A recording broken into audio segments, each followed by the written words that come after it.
What's up, everybody? It's Why We Love Horror, episode 84. Yeah, we're just chugging along here. We're putting out so much great content for you people. I'm John Maher. That's Abby Brooks, and that's Aaron Brooks.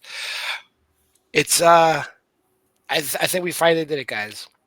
This is finally the week that I feel like things are looking up, even more than they've ever looked this week.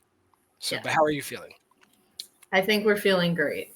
Yeah, surprised also a little bit, and then looking back at why should we have been so surprised, but still, surprised if we're going by how we're feeling about the movie. All right. Well, if you don't know what we're talking about, if you didn't look at the thumbnail, we're talking about Sinners. Hey there. We heard tale of a party. You did? You wouldn't mind us coming in now, would you? We hungry as dogs. Woof, woof. You fellers must be the owners of this establishment. That's right. And you are? We just came here to play. Here, I'll show you. Pick poor, I've been clean. Pick poor, I've been clean. I picked his head, I picked his feet. I would have picked his body, but it wasn't fit to eat. Let's go now. Da da da da da da. Da da da da da. Da da da da da da. We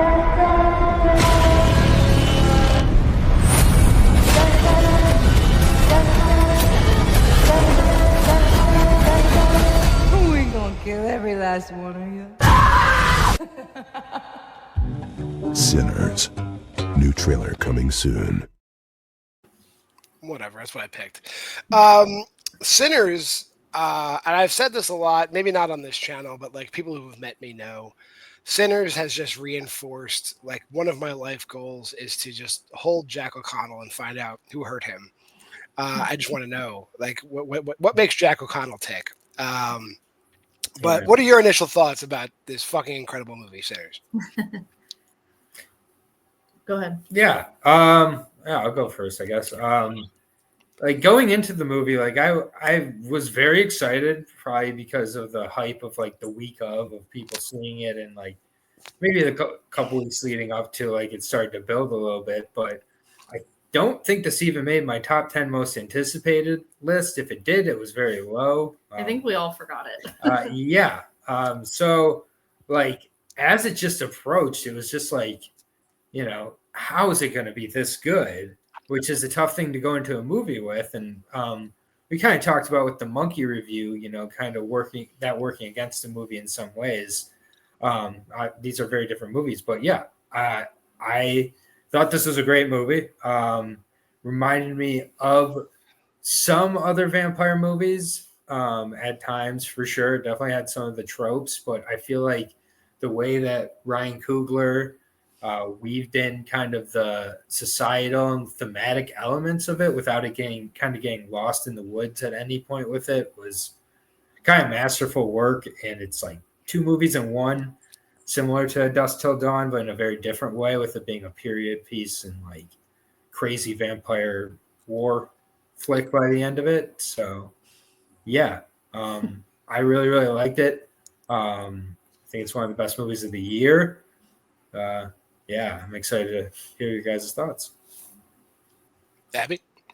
Yeah, I mean, I was slightly nervous going into this movie because, again, the hype leading up to it, like everyone was saying that this is like the greatest thing ever, and I'm like, oh gosh, like I don't want to get my expectations too high. And like it really does live up to the hype. I think there's so many different, everything really works in this movie. Like there's really not a whole lot I can complain about. Maybe one thing I can complain about, but it doesn't really even change my feelings on like the movie as a whole. I really do think that Ryan Coogler, like he doesn't have a lot of movies out, but he's really done it all. And I'm like, I just really want to continue to see him do original. I mean, I'd love to see him continue to do horror, because I think like this movie isn't overly scary, but I think that he has like that creative thing where he can do some really good stuff in the future. I mean, I guess I would maybe slightly disagree with you that it's not scary. I think first, if you were not a horror fan and you were kind of, this would probably scare the shit out of you, because like his approach to vampires, while it's not, again, he's not creating any new like crazy vampire things going on here, but the way they're handled, like just the slight details of just like the way they move, the way they look, the way people change into, like it's like in this movie, and this isn't really spoiling anything, but like in some movies, like people just are just food, right? Like and like there's movies like like you've interviewed the vampire, and those movies like they turn some folks and they eat some folks, and in this movie, it's like it doesn't matter if you just get like nicked or you get fed on, you become a fucking vampire. So it has like that whole like Night of the Living Dead kind of vibe to it too, because like it's just like they are amassing it. They just amass an army in such a small amount of time in this movie. So that my one nitpick might be like I'm interested in the mythology of like why wasn't there an army of vampires to begin with? Because Jack O'Connell's character is just like a cunning, ruthless. Well, I mean, I've come to expect from Jack O'Connell just like the ultimate villain, and like anytime they put him in that role, he's the man. But we're skipping over the synopsis. So, Yes. and I want to say one thing, like this movie, some people might be put off, and you know who you are, just that it's like a Ryan Coogler movie, and like we're coming on the tails of all these Black Panther movies, and like some people, you know who you are, might be upset about another one of these movies being out there. But I think you can enjoy this movie as like a vampire movie. You can enjoy this movie as like a early half of the 20th century like gangster movie. There's a lot of like really cool like different things being woven together in this movie, and it's also like it's not a musical, but it's definitely like approaching the line of being a music. It's definitely a music movie, straight up, and it toes the line of being a musical, I guess, but it isn't. So it's so many different genres. But synopsis, I'm burying the lead. Michael B. Jordan plays twin brothers, Smoke and Stack. They kind of hint to it, and there's enough dialogue to let you know that like they worked under Al Capone in Chicago, and they orchestrated some kind of like mob war between the Irish and the Italians. The Irish and the Italians have decimated each other, and these two brothers have escaped back to their hometown in Mississippi with the spoils of a gang war, and they're getting over on the White Devil. They have this money, and they're going to put it back into their community and like really ramp up this like culture they have, this like jazz, blues, juke culture in Mississippi. So they're retiring. Basically, they're retiring at the young age of like 30 something to take over an old sawmill from the Klan and create a place for their people, by their people, of their people. And vampires have a different idea of what's going to happen that night, and that's Sinners. Yeah.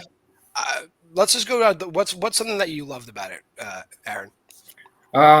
Like right off the bat, it's kind of weak by the entire cast. I just think from top to bottom, like so many different people are being pointed out. Right up top, Michael B. Jordan being in the two roles is like very impressive. Like I never picked up on any sort of like weird camera tics or anything. I forgot that he wasn't twins, honestly, as like cliche as that sounds. I think they both had really unique characteristics, but like Miles Catone, I believe is his name, or Caden, making his debut, played older by Buddy Guy, which was good to see Buddy Guy in another movie. But yeah, Sammy, he's really great. And like, it's not like there's over Delroy Lindo, I think adds a lot of good humor to this movie, which really helps it go along, but it's not like too much. Haley Steinfeld, like everybody in the cast, like really stood out. And amongst the music, which was great, I thought the score especially was like incredible, how it like brought in kind of all the different sounds of music that from like Irish to the blues and everything kind of like would get like a little more epic at times, and the silence that the movie uses. It just, yeah, really, those are the two things that stuck out to me. Go ahead, Abby. Yeah, I mean, I definitely agree with all of that. I think in particular, the Miles Caden, this being his first role in a movie is pretty impressive. His singing is awesome. His character was great. Acting was great. He really was able to stand up to all of these really big names who have been in many, many other movies. And then, yeah, of course, the music. That was going to be my one thing that I think I loved the most, was just the music in this movie is so good. I think definitely seeing it in the theater, even if you don't see it in a fancy movie theater like Dolby or IMAX, I think even just seeing it in the theater can enhance it tremendously. And yeah, there's that one particular scene that everybody's talking about with Miles. Go for it. With Miles Caden. So I guess now that we have the spoilers up, his whole thing is when he sings, he's able to make some type of contact with like the spiritual world and bring spirits from past, future, present, from all over. That's kind of how I think the vampires find him. But there's the one particular scene that everybody's talking about, and I guess on a technical level it's really awesome too, where he's just singing and all of these spirits from past, future are all just appearing in this bar, and everybody's dancing, and it's just really well done, really, really just a cool scene. And again, like seeing it in especially the Dolby Theater was really, really awesome. Like it's one of the best. Yeah, that scene is like obviously like either you're gonna really love it or not like it, and you know who you are. Like he starts playing this like blues song, and he's going for it, and he invokes, and there's all different cultures there because they're also friends with like a Chinese couple, and so you have like every generation of like Chinese music, every generation of like from African music to Black music to modern day. There's like DJs, there's people like crumping, it's like all kinds of stuff happens, and it's when I describe it, it's like that sounds fucking stupid, but like it looks incredible. And like whoever is it Ludwig Göransson is the Yes. Yeah, like totally like did his homework and figured out how to like layer like African drums with like early 20th century blues with like modern hip hop and EDM, and like even like like Oriental, I guess I'm saying it properly, music, like all together in that one scene. And it's like if you're not seeing it in IMAX or Dolby, you're probably missing a step on it. But like to see, I'm happy I saw it the way I saw it, because like it's like you get like smothered by the music in a good way. So that definitely happens. And I'm not even going to get into like the huge societal themes either yet. We will, but there's also like just like the whole like vampire angle too. And I think the only nitpick I have with this movie, while the practical effects are really good, the blood looks weird. That's all I'll say. That like my one nitpick is that blood looks weird, but everything else is friggin' fantastic. What do you guys think of the vampires? I think my thing that I would have preferred, but it doesn't ruin anything for me, is maybe just getting a little bit more background on the vampires, or even just like the main vampire, the Jack O'Connell character, just knowing more of like where they came from, like just a little more. There is a character who kind of talks about it in this movie. It's one of the love interests. She's kind of she's into like the spiritual type stuff, spiritual realm, and like she kind of gives a little bit more background on the vampires. But I think I just would have liked to know a little bit more. But I did think that they looked great. I didn't really take notice to the blood or anything like that, but again, I thought all of the effects were really good. And I did like how he kept it very simple with the vampires too. Like they needed to be invited in, like they couldn't just walk into the bar.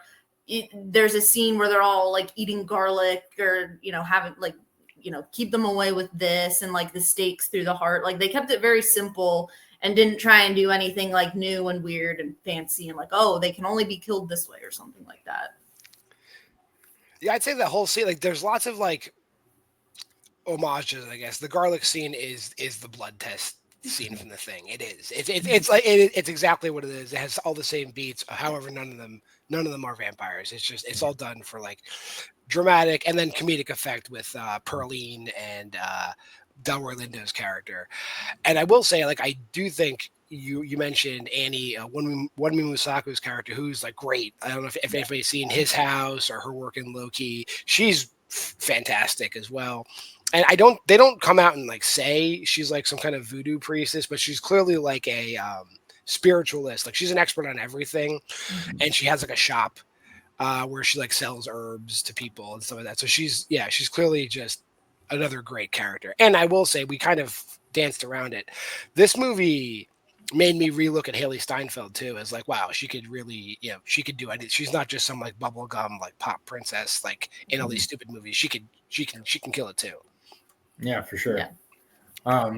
And I think like with this movie doing so much with so many different kind of religions and different beliefs, like Coogler like shines a light and like gives like some credence to all of them at times. All of them, and then Blues, like above all, like Blues is just, I guess, has the ultimate power above all as Blues. But except for the clans, the Klansmen, the Ku Klux Klan, if that's considered a religion or whatever, gets no credence in this movie, and the way they're treated by the end of it is pretty perfect.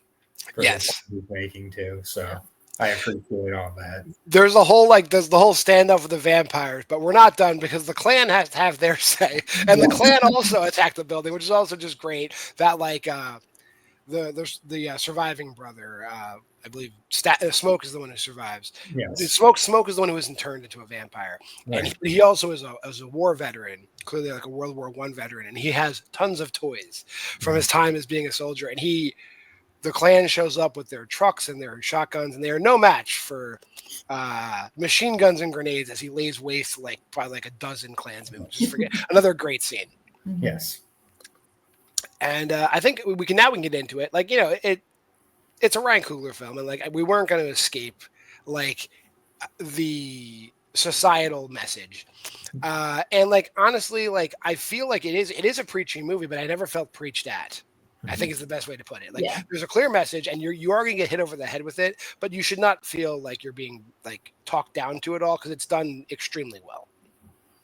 Yeah, I definitely agree with that. I don't think that there was any the message is definitely there, and I think they set it all up very well in the first half of the movie, just with this set. Like he really, in the first like hour of the movie, he really gives the setting of like Mississippi in the 1930s. Like he really just develops that really well, lets you know exactly what is going on, even though we know the history. I don't know. He just does that first half so well that then when you start getting into those like messages and like underlying themes and all of that, it really works. Yeah, I'd say it's like they're setting up this place that, like, given the time period, would never ever exist other than the one night it existed. However, the people that were going to shut the place down get beat to it by the vampires who shut the place down before the Whitey comes and tries to shut down the shutdown place. So that's a cool twist. I mean, that you see in the trailer and all. And I'd say there's probably a few other things that we're missing here. Aaron, are we missing anything?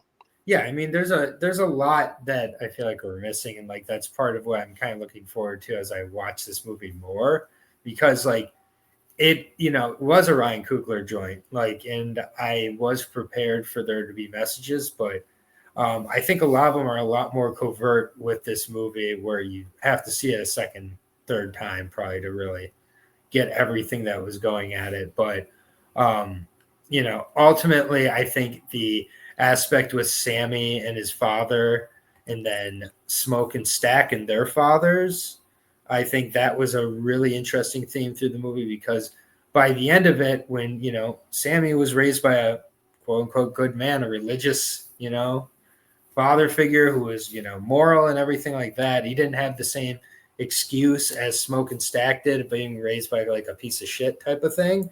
And then it forces like Smoke to face that by the end of the movie, looking at his own decisions and kind of where he got to where he did. And he can't just say, oh, I was raised by a piece of shit. I didn't have a choice because Sammy's making his choice, which in his father's eyes is like the devil's work by being a musician, but ultimately what he's meant to do and not a terrible thing, which is like this music. So like that whole like the sins of the father being a sinner, type of thing was I think a clever aspect. I feel like rewatching this movie, I could see a lot more reasons why it was named Sinners also. Yeah.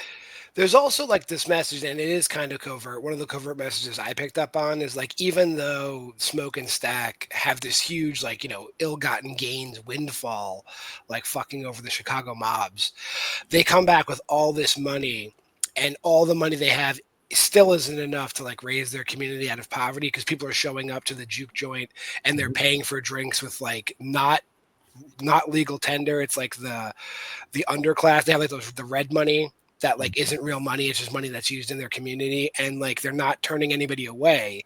So essentially they're fronting the bill for this entire community, and literally they can tell as the night goes on that this was like they're going to be bankrupt anyway, like if they go forward with this. So it's like it was shot from the beginning. Like the whole dream was shot, and like that is definitely laid bare in this movie as well.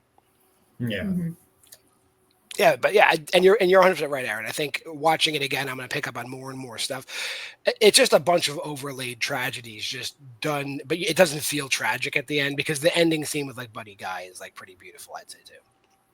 Yeah, no, it's an incredible way to wrap it up, but and also just kind of once again, like even the vampires in this movie, like they're the bad guys, but they're not completely demonized by the end. It's just their lot in life or afterlife with what they have to deal with. They're cursed ultimately too, but it's not their fault in some ways. And I feel like that's even kind of shown in this movie really well.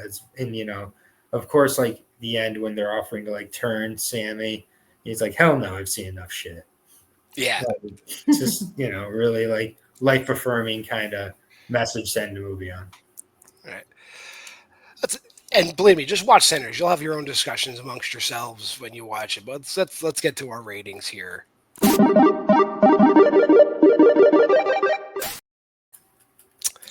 don't even know where to start. Abby, how about you start? Ladies first. What do you think of this movie? Sure. So, yeah, I mean, I think we're all on the same page about this movie. I want everybody to go see it.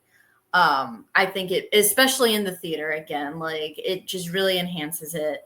But again, great characters, great story, great vampires. Like I think that everybody should see this movie. I gave this a 5. All right, Aaron, you can go.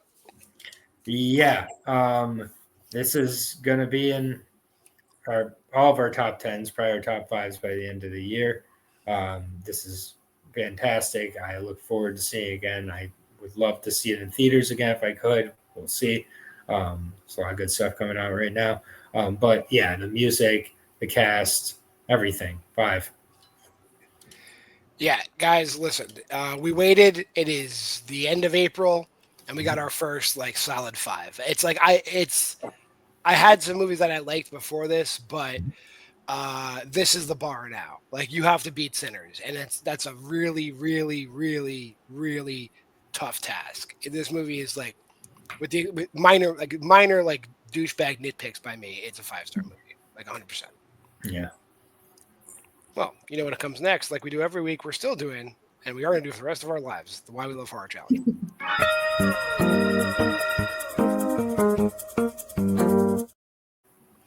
And you can play along with us here at this website here at Letterboxd. 52 weeks, 52 prompts. We are at the end of this module where we're just finding actors or actresses that are in a ton of movies. And wouldn't you know it, everyone's favorite brother, Eric Roberts, is in a ton of horror movies. And in a first, I'm just saying we all watched the same movie. You guys want to take the reins of what movie we all watched? Is the title I Was Stalked by My Doctor? It is fucking Stalked by My Doctor. And I think there's 5 of these. But we watched the first one. We watched the first one, and let me tell you something. I'll just start. if you love Eric Roberts at all, if you love Eric Roberts losing his shit, which is like what I love. I think the scene like in Best of the Best when he loses his shit and he's like all fucked up is like peak Eric Roberts. This movie gives you like it touches like that Eric Roberts losing his shit a dozen times in this movie. Like I don't know how many times he does it, but if you live to watch Eric Roberts fall apart in a bad movie, you should watch this movie. Yeah, no, I agree. This is it's a fine line of so bad it's good. Pretty sure this is a Lifetime movie. It feels like one. Oh, is it? Okay. Well, I don't think it is, but I don't think it is, but this is the Lifetime movie. You think about Lifetime movies when you make fun of people for watching Lifetime movies. It's this. I don't want to spoil a lot of this movie. You need to witness it. The title of the movie is the movie "Stalked by My Doctor." There's a Man Escaped, the Robert Bresson film. The greats do it. And this is one of the greats by David Campbell, I believe. One thing I will say is that the scariest character is not the doctor in this movie, in my opinion. It is the father of the girl. Yeah. So what? He's number one. This guy's the greatest doctor ever. So what, guy? Let him flirt with her. She's getting great medical care. It's every 6 months. Abby, what did you think of it? Yeah, I mean, it's obviously not a good movie at all, but I think that there is a recommendation here because you can definitely have a ton of fun with this movie. Like, it's really terrible. There's a lot of freakouts. There's a lot of suspending of disbelief in certain situations. It felt very long. I don't know if it's just because it's not a good movie, but it felt like it went on for a very long time. It's 90 minutes of people just like not calling a spade a spade. That is the whole movie. It's like this is fucked up, isn't it? Yeah, but this is fucked up, isn't it? Yeah, but that's the whole movie. And Orlok has joined us. Orlok, also a huge Eric Roberts fan. Yeah, if you couldn't tell by looking at him. Orlok Roberts. But that'll do it for this week on Why We Love Horror. If you made it this far in the video, please like, comment, subscribe, and share. Tell all your friends to come on over to Why We Love Horror because we got tons of content for you. You can go to the Facebook group if you're one of those folks. We do some stuff there. Maybe we'll spread out to other social media. Abby can do it. She's young. She can figure it out. There's also, again, I will put the Why We Love Horror Letterboxd challenge up there. Go there. It's fun. Schedule here is the same. My daughter will be returning on Sunday. Why Liv Loves Hard to do Roald Dahl's The Witches. That's the Anne Hathaway one. She'll be covering that with whoever shows up. Monday, Will and I are talking about Lake Fear. It's cool. Don't watch it. Wednesday, Aaron does Aaron Unwinds. He's deep in the Evil Bong series. And Jeremy Potters, another fan of the genre, will be there to help him out this week. Thursday, Why We Love Horror. I think next week we're doing Until Dawn, definitely, I believe, because that looks good in a whole different way. And then Friday, Why We Love Horror Trivia. You're gonna get 2 episodes of that, and the return of Why We Love Horror Jeopardy tomorrow. So check that out. But until next time, we appreciate you being here. I am JWMaher, and that's Abby Brooks and Aaron Brooks, and this has been Why We Love Horror.